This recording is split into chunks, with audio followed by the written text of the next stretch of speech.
30 years ago, when I was 10 years old, life was very tough for me as a kid. It was hard for me to run. I was the last kid in class. I couldn't write. I couldn't concentrate. I was an ADHD kid. Everything was hard for me.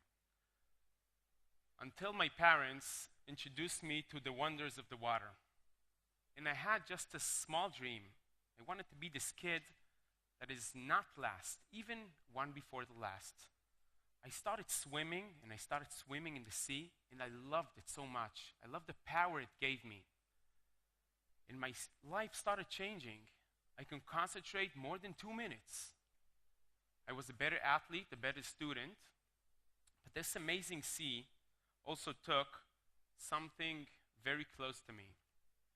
The sea took my dad from me. 19 years ago, when my dad was a very good swimmer, a big wave took him to the ground, and he broke his neck. He died at that moment. I wanted to hate the sea and run from it, but instead something just pushed me back to the sea. Maybe something in me wanted to be with him a little bit more. And instead of it, I wanted to learn about the sea, all the way of it, to feel it.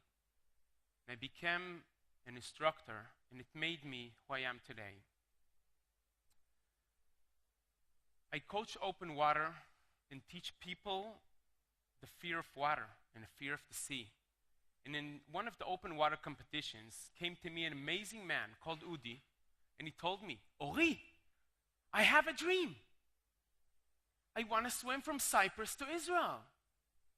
So I told him, I thought he was, told him, "Cyprus has the beautiful island, Cyprus? Swim?"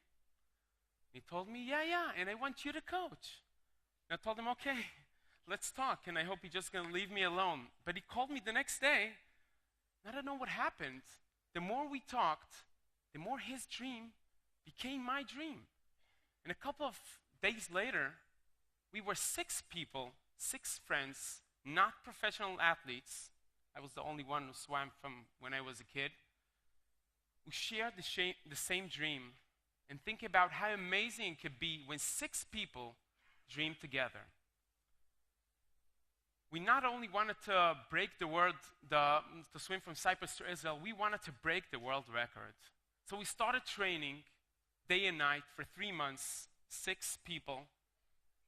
And we hit the water in 2013, last year, and we failed. It was very hard for me to fail, but we failed because we didn't understand the sea. We thought it's just about swimming. It's pretty easy, swimming 15 kilometers each day. It's easy, right? But it's not only that. We have to swim day and night with a boat, eat less, a lot of salt. It was hard.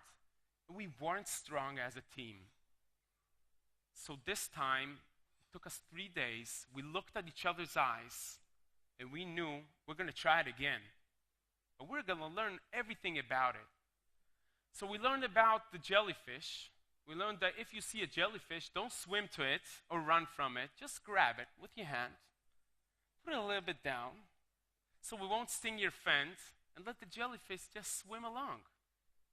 And we learned that there are only 46 types of sharks in the Mediterranean. But it's okay, only 15 of them are very dangerous. And if you see a shark on the way, the expert told us, just continue swimming and smile. How do you smile to a shark? And we trained day and night. The most important thing is to know how to swim together. At night, we didn't train with a friend. We trained a couple, but we have to be very close. Something like 1 meter, because when you're asleep at 1 a.m. in the morning, we swam and trained. And sometimes you fall asleep. You just swim and you find yourself another place. So we have to grab each other and be together all the time. So after a while, we saw lots of garbage in the sea, but we didn't pick it up.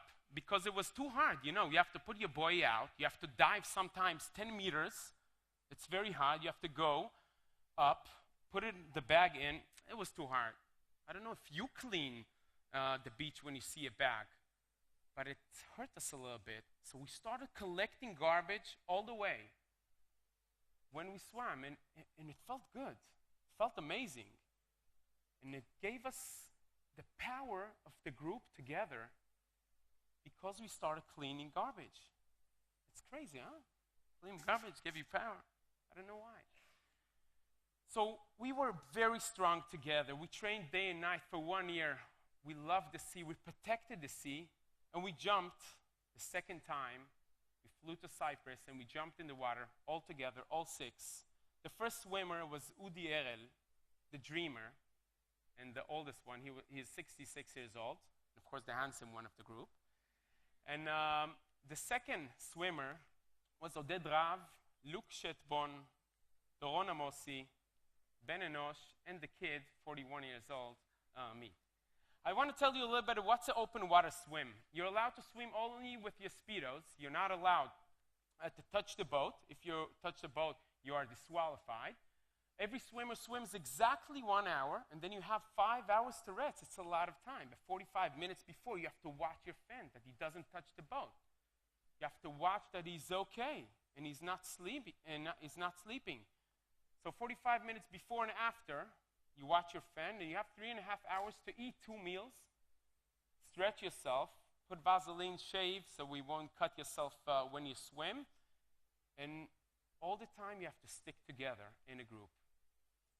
We slept here in this boat, 3 bunks for 11 people, so sometimes you go to sleep with one of your friends, and you wake up with another.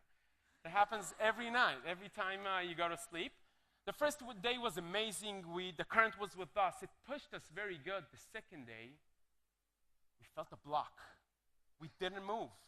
Instead of swimming 4,000 meters for 1 hour, we swam 500 meters. Our heads were a little bit down. We couldn't know what to do. Instead of swimming 5 days or 6 days, we're probably going to stay in the sea for 10 days. It's going to be very hard. And another swimmer, we just went down and tried to pull ourselves up just so we can continue swimming and go through the night. And the night came. The night, I felt a chill. I don't know if you know or you feel something is going to happen. And I felt this chill in my back, and I knew something is going to happen. And instead of looking at my friend, Ben, I was standing like this. My pulse was high. I didn't know why. And suddenly, he shouts. I never heard a shout like this in my entire life. And he lifted his head, and he told me, something bit my leg. I put my pants down, ready to jump. Don't worry, I still had my Speedos on. And I was ready to jump, put my goggles on, one leg front, one leg back. I didn't see nothing, and then I saw a fin going very fast at him. He is here. The fin is going very fast to him. My pulse was high. I started sweating, and I know it's a team. I'm going to jump. I was ready to jump, put my hands like this, and then he lifted his head up, and he said, dolphins. And I was, ooh. I tried to tell my friends, dolphins, dolphins.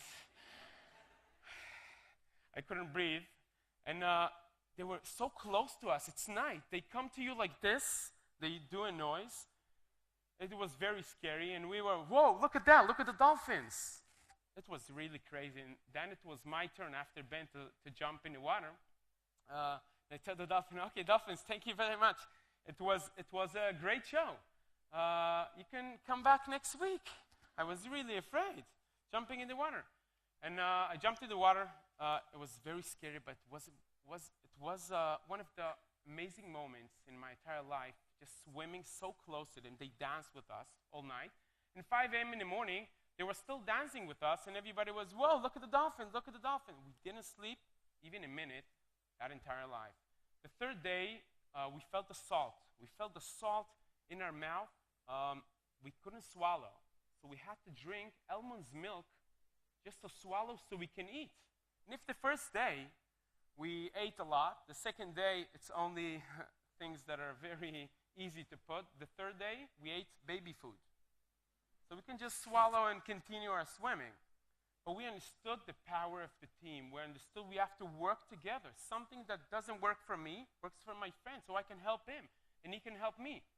And we couldn't lift our hands because the pain, sometimes in your sleep, you get your body just relaxed. So we didn't sleep, so the body was so stiff. So we helped each other stretch sometimes 30 minutes before and after the swim, because if we didn't do it, we couldn't lift our hands. But all the way, it doesn't matter if we were tired or cold. At night is very cold, the water and outside. If we saw a bottle or a bag, we just jumped, grab it, and it's pretty hard. You have to grab the bottle, you have to swim. The boat is still moving. It's still moving, and you have to climb up. We collected 3 bags, full bags of garbage, all the way from Cyprus to Israel.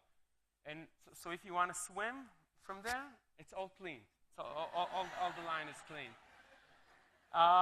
We have to work on a different technique that's very loose, so with the hands very loose and glide so we can protect the lower back so we won't feel the pain. And the night is a different situation. In the night, you just want to be home. You want to touch the boat. I want to be home. You're afraid. And it's the first time we're men, and we're not used to be afraid. It's the first time we talked about our feelings. We saw many things inside. Some of them I know were there and some of them were not. But it helped us talk, because if we wouldn't talk, we'd probably explode. It's pretty crazy just being afraid every night, just being afraid. We said nothing is going to happen, everything is going to be good in the 4th day, and the gas went out. So no coffee, no tea. We needed tea just for the lips because we needed to swallow. No rice, no pasta. Instead of eating 8 meals a day, 10,000 calories, we even ate something like half. And then another thing that happened, instead of swapping swimmers in high five like this, when we swap in the water, we just hold each other like this, sometimes for 20 seconds. We were very emotional that time, very, very emotional, but it gave us energy. We have the energy. We can continue swimming all the time. But the sea also gave us its beauty. And every time we cleaned, it just pushed us a little bit more. And the current was with us.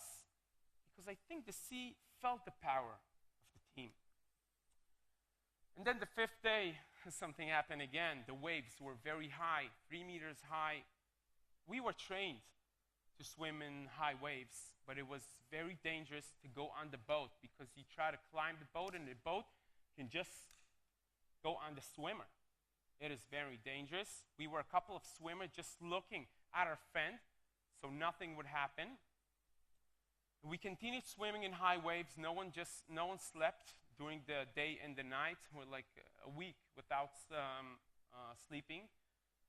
And then we reached this point after 6 days that we knew, and we checked a couple of times, we knew that we did 377 kilometers, 6 days, and we broke the world record. We broke the world record.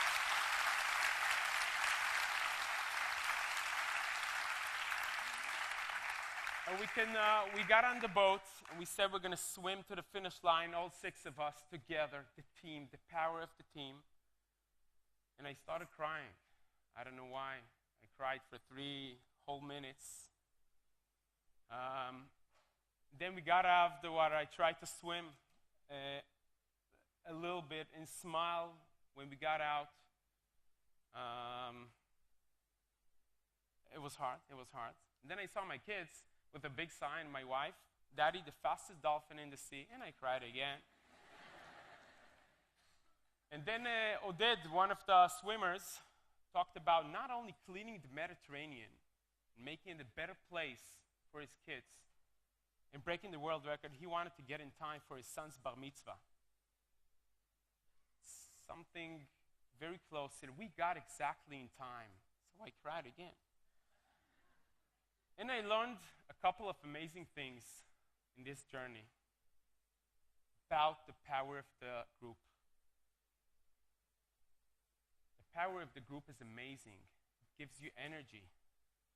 Sometimes make you do stupid stuff, but it makes you energy. Thanks to the rough conditions, the difficult conditions, the failure in the first time, we only grew stronger and stronger by the day. Thanks for the group and the power it gave us, the power it gave me. I now, after 19 years, can finally forgive the sea for taking my dad from me. Don't stop dreaming. Continue dreaming. And if you don't have a dream, find a team and dream together, and you'll understand that everything is possible. Thank you very much.